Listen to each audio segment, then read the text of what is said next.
Are U.S. forces trying desperately to distance themselves from Israel's invasion of Gaza already? Plus, how is the invasion going? I'm Paul, U.S. Army combat veteran. It's October 31st, 2023. This is your unbiased Israel-Hamas conflict update. Let's talk about it.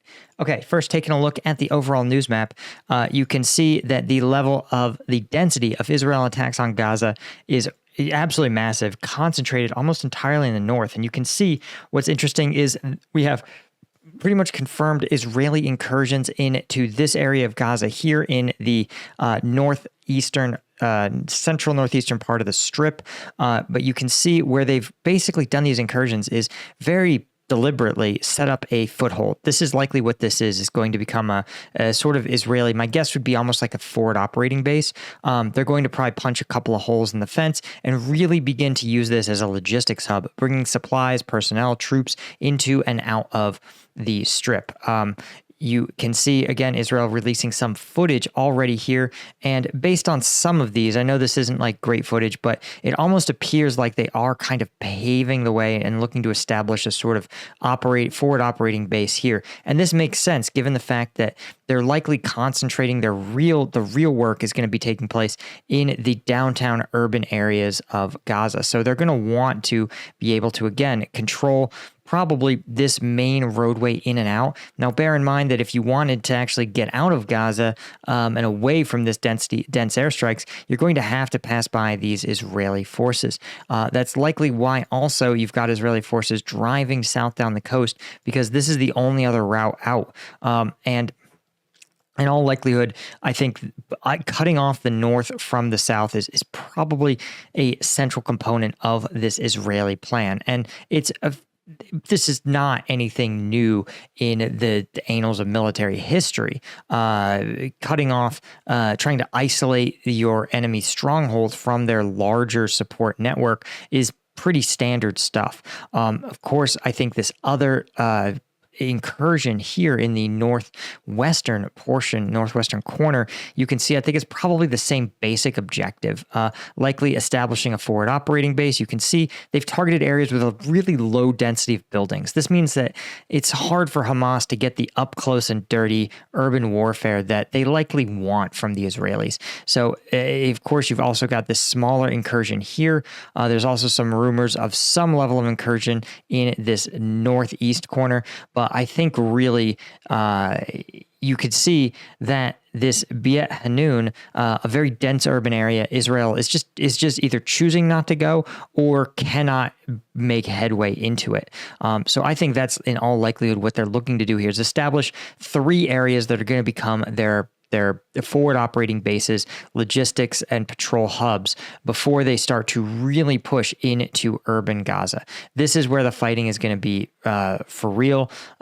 This is right now preparatory work. That doesn't mean that the fighting isn't intense. Most of the reports are that it's very intense fighting, but this is where the real work is going to happen. And again, I think this incursion's axis's goal is to cut off this thoroughfare going south. I think you're going to see Israeli troops attempt to seize or establish some level of control over maybe this intersection here, controlling this north-south route. And then you're going to, of course, see this strip here established into, again, a pretty hefty forward operating base where you're going to see from here, Israeli patrols, they're going to start to really dig in and work through this incredibly, just absolutely eye-poppingly dense urban jungle. And it's hard to, I can't emphasize enough, guys. If you've never had to actually solve the problem of urban warfare, you don't know what you're asking for. The density, right? Unless Israel's strategy is to literally glass block by block this entire place, which, even if you're one of those even if you're being generous, is definitely a war crime. The securing it, I mean, again, imagine you had this block of a dozen buildings, right? Just a small one. You would need a platoon of people. You would need a 4-man team on each corner of the street. Then you'd have to go use your remaining personnel to go house by house. You'd have to find a way to lock each house so that occupants from one house can't dip to another, hop across an alleyway and go back into a house you've already cleared. And when you scale it up, you realize that you're talking about an almost impossible problem. And the U.S., honestly, I think has recognized this, right? The U.S. State Department has come out and said that, like, we advised the Israelis to set realistic goals for their military operation and try to avoid targeting civilians. This sort of statement is weirdly fatalistic. We advised in the past tense the Israelis to set realistic goals, which means it implies that their advice has been the advice giving phase has been completed, which means probably, if you know anything about military operations, when the operation starts, it doesn't mean that the part where you need good advice ends. As the operation goes on, you need more help, not less. So the fact that the State Department has been told its advisory services are complete is probably the Israelis have told them to go pound sand. That's usually how this sort of thing goes. And it also means that the Israeli government probably told the State Department that they are going to do things that the State Department thinks are not realistic. And so the reason the State Department's coming out and saying these things is because basically they want to say, when you see the Israelis set unrealistic expectations and basically target civilians, you cannot blame us because we advised them not to and we're told to F off. And the fact that, because here's the thing to remember, if they were still giving advice, then the State Department wouldn't be able to summarize their advice as such, right? It's an ongoing, advising is an ongoing dynamic process. And you don't come out and be like, here's the 3 things we said. It's like, well, if you're there for 6 months, you're going to put out more than 2 bullet points. You see what I mean? So that's a bad sign for Gazans, certainly. Even worse, the U.S. had said with Iran, hey, you tried to target our bases, we targeted yours, and then they literally released a statement that said, we're done. And the Iranians were like, no, we're not. The Al-Assad air base was hit by 4 missile attacks. This is as of yesterday, October 30th.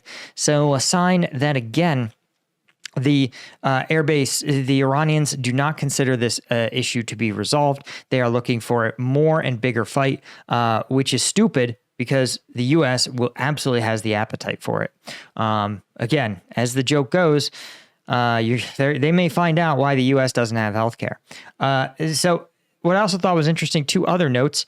First off, Netanyahu rejecting calls for a ceasefire with Hamas, which of course makes perfect sense. This is like calling for a pause, a timeout in the boxing match, right after you've been hit with a 10-punch combo, right?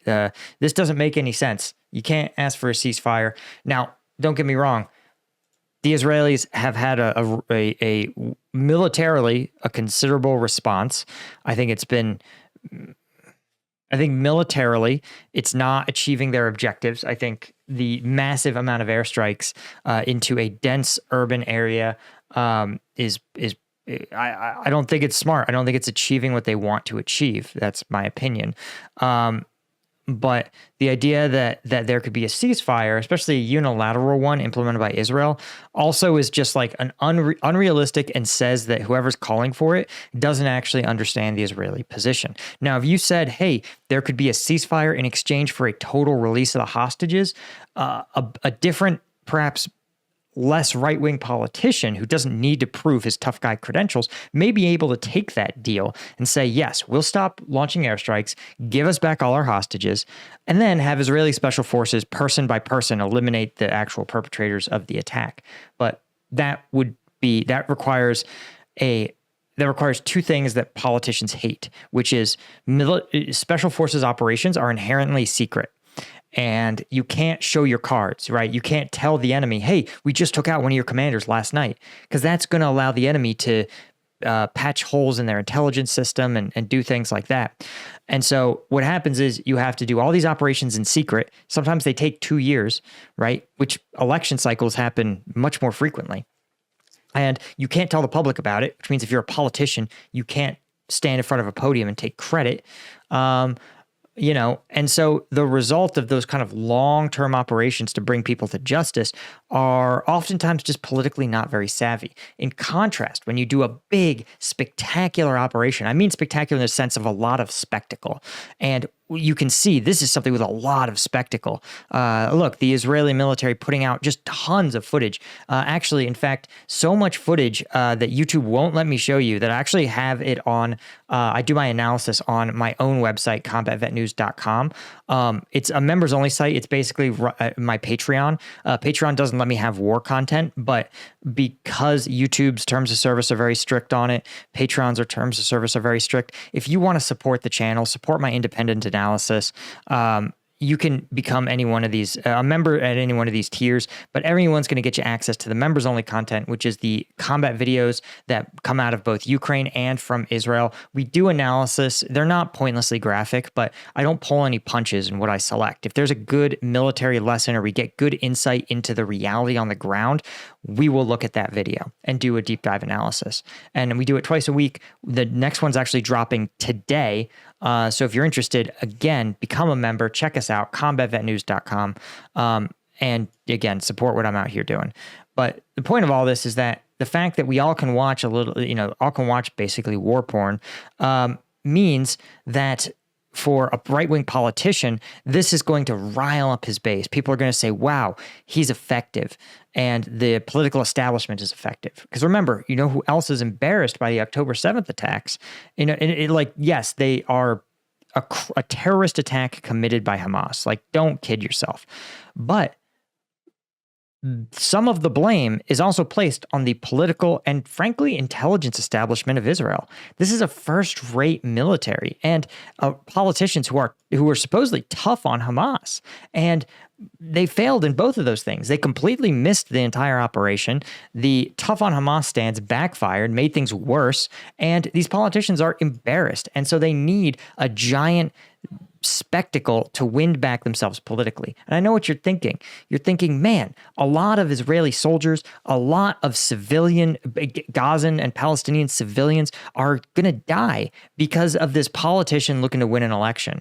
Guys, I hate to break it to you. Welcome to the real world. This is how politicians actually operate. And I'm not some bitter guy, right? Half of those awards back there are from the 7 years I spent working in DC at a pretty high level of government. So this is how these political creatures think. Anyway, the last note that I thought was depressing is that the Pentagon says there's no limits on how Israel uses U.S. weapons. Now, the Pentagon, first off, I suspect that part of this is driven by the peace accord signed in the 70s, where basically the U.S. bribed, for lack of a better word, Egypt and Israel to normalize relations with each other following the Yom Kippur War. And I say bribed because each of those countries receives tens, I think even hundreds of millions of military aid in exchange for basically just tolerating each other. And this has been, bizarrely enough, one of the most successful peace deals in the modern era, certainly in the Middle East, and which is depressing because all we did was bribe these two countries. But part of that deal, I strongly suspect, means that the U.S. is not allowed to put conditions on the weapons, right? Otherwise, of course, both sides, Egypt and Israel, would say, well, we're going to give you all this aid, but you can only use it for training. And the Israelis would be like, what? No, this isn't helpful at all. So that was probably written into that agreement. But the result is that the Pentagon now cannot impose anything on how its weapons are used. And the reason I'm salty about this is because it's been extremely public in Ukraine that the U.S. has put tons of strings on its aid to the Ukrainians. U.S. weapons, basically they've said, you cannot put a U.S. weapon in Russia. And those rules have flexed a little bit with like things like the ATACMS missiles. But the U.S. was supposedly furious when they caught the Ukrainians having U.S. soldiers equipped with U.S. gear operating inside Russian sovereign territory. And you have similar constraints imposed on the use of things like cluster munitions and a whole bunch of other equipment. And so the problem is when you see, and that's why you don't see these same kind of stories. You don't hear about Ukrainian military forces targeting civilians or, doing any of these behaviors, cutting off electricity to civilian centers. You just don't see it, right? You see mostly both sides evacuating civilians and then having their militaries fight it out. And part of the reason that is again, because of the Pentagon's strict rules about how their munitions are used. I'm not going to say Ukraine's perfect. Like, they targeted some Russian office buildings in Moscow with some drone attacks, and that wasn't cool. But by and large, they've played by the rules of war. So the Pentagon's pretending like it suddenly can't do these things. And you're like, yes, the Pentagon can't violate the agreement, but also agreements are only worth it. Like, agreements have, there's no, what are they going to do if we violate an agreement? Take us to international court? Sue us with an international lawyer? Like, no, it's not how it works. There is no international court. You honor an agreement until it no longer benefits you. And so the Pentagon can and should impose limits on how U.S. weapons are used. They could sit there and say, hey, if you want to do an airstrike, you have to have a targeting process that meets certain basic parameters, including mitigation of civilian casualties. You could sit there and say, hey, if you're going to you could literally impose a U.S. style rule of war, a rule of engagement on them, right? I, as a commander in Afghanistan, would not have been authorized, except in the most dire circumstances, to drop ordnance onto an urban area like this. I wouldn't be authorized. The pilot themselves would not drop ordnance to support me, barring an absolute catastrophe with a capital C. And so the idea that the U.S. can't impose those rules on Israel, but it has those rules for its own troops, is pretty aggravating. Anyway, that's really all I had for you guys. Thank you so much, as always. And of course, a huge thanks to all the members of CombatVetNews.com, our Colonel tier members, our Lieutenant tier members, and of course, all the members of Combat Vet News. I really couldn't do this without you guys. I appreciate you so much, and I'll see you in the next one. Cheers.